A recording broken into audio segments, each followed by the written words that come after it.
buku na usi samarinaw buku na pamenagang kaini buku kapining ko awinaw buku sarang beuladan ka buku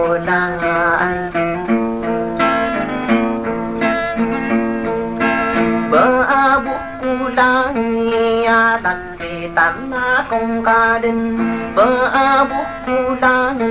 sao ta ada to buku ragu itu buku ka ayah ko den kila buku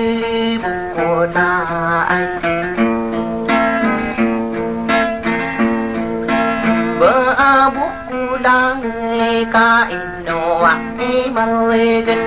buku ka ino ako dinarasay buku ka sabi panasaladihin buku ya ini pagayon na buku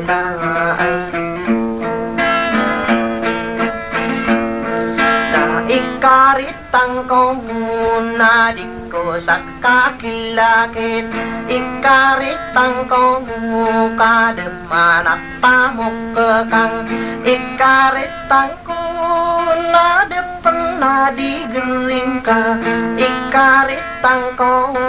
na di kairan nitang ka pe ikaritang ko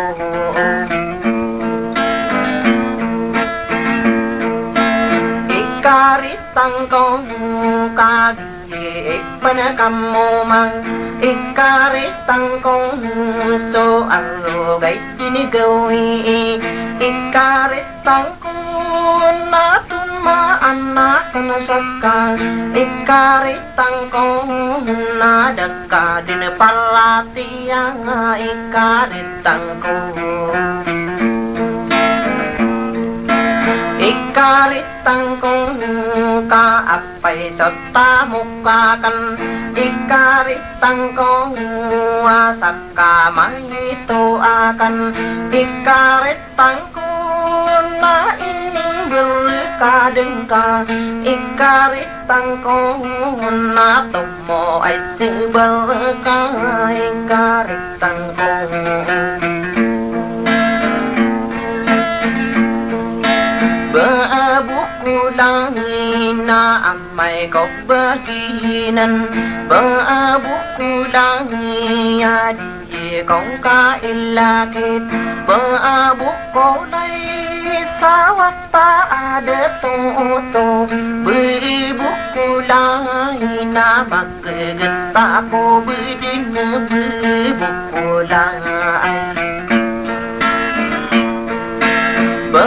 buku kadik ko buka pantunan buku ikibig ko sulanon buku na ipitak ko sugigaw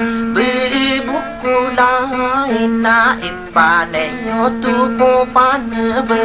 buku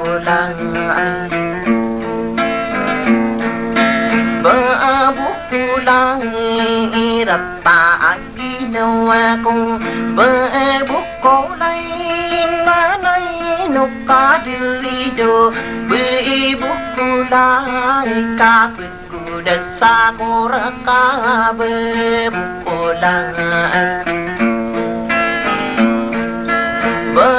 buku kapanalan ng kobeden buku sumawatan na kanubun buku karon na kanden nilaod buku rata ginawa ko buku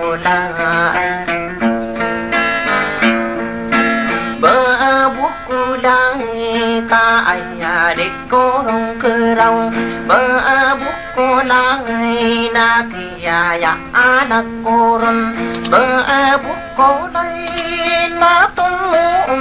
sukala beli buku lagi adik so kapakam buku berbuku lagi